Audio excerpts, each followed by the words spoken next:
Well, time to take a look at what's making headlines on the front pages of our newspapers. And we start with a business day. Let's take a look at what they're honing in on this morning. So their lead story, 1.3 trillion rand in exports await.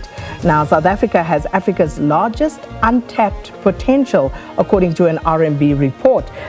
South Africa's export potential has the most export potential of any country in Africa, which, if exploited, could add as much as $75 billion, and that equals 1.3 trillion rand in annual exports in the next 5 years, says the latest Where to Invest in Africa report that was produced by Rand Merchant Bank. And the results of the annual report, compiled in collaboration with the Gordon Institute of Business Science, will add impetus to government's push to speed up the biggest reforms to the logistics sector in a generation.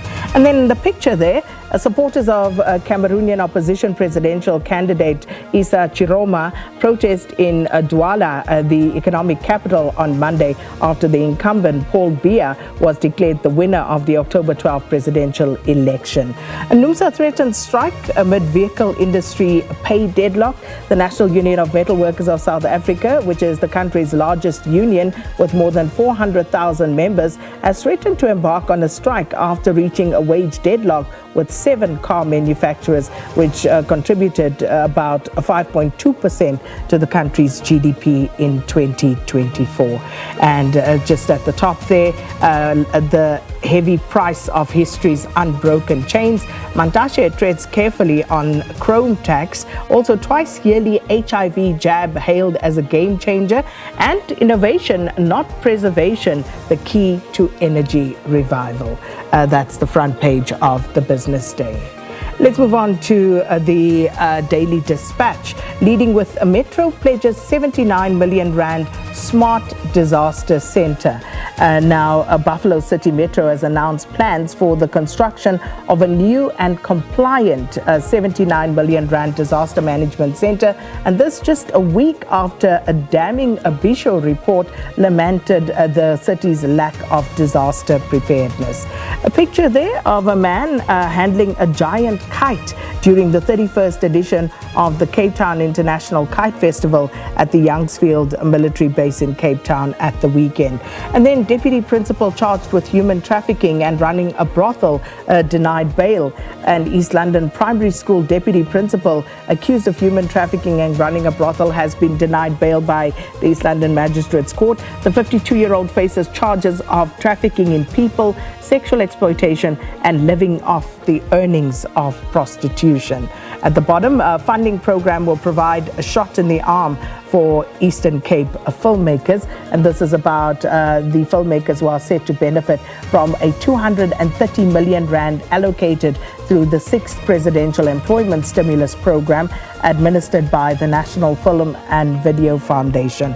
So those are some of the stories on the front page of today's Daily Dispatch. And just moving to the top there, traditional leaders slam poor medical pension aid, senior citizens treated to a jolly old time at car event, and Box hyped up for tough European tour, speaking to Rassi there. So that's the front page of the Daily Dispatch.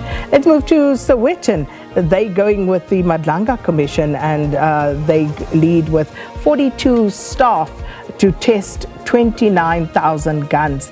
Ballistics bottleneck, a picture there of Brigadier Mishak Mkabela, national head of the ballistics section. SAP's ballistics head tells Madlanga Commission how inadequate resources have led to delays in analysis of firearms found hours after Swart murder, and 5 weapons have been linked to 21 murders, including the Vaal engineer, Gauteng DJs, but forensic work is being hampered by staff shortages, according to Mkabela. And then more Joburgers seek borehole solutions to water blues, and only the league title will redeem Bucks' season, according to former player there, Dinya. So those are the stories that the Sowetan goes with this morning.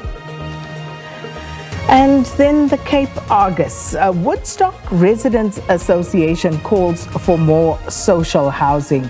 And this story here says a need for a greater share of affordable units on public land. The Woodstock Residents Association expressed concern about the ratio of market-related to social housing units, advocating for a majority of social housing in projects where public land is discounted.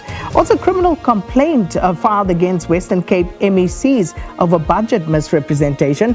The Good Party Secretary General Brett Heron has filed a criminal complaint against Western Cape MECs for health and wellness, Marel Wenger and Education's David Mayneer, alleging they knowingly presented a false provincial budget before the 2024 elections. And then, of course, also a picture there. This is a picture of a bronze statue of Oscar, the Cape Fur Seal, the Table Bay Hotel's beloved mascot, has been returned to its place at the hotel entrance after renovations earlier this year. The statue was inspired by a real seal who befriended a local fisherman during the hotel's construction. And also, grade 2 boy threatened my little girl with a knife. And urgent call for action against human trafficking.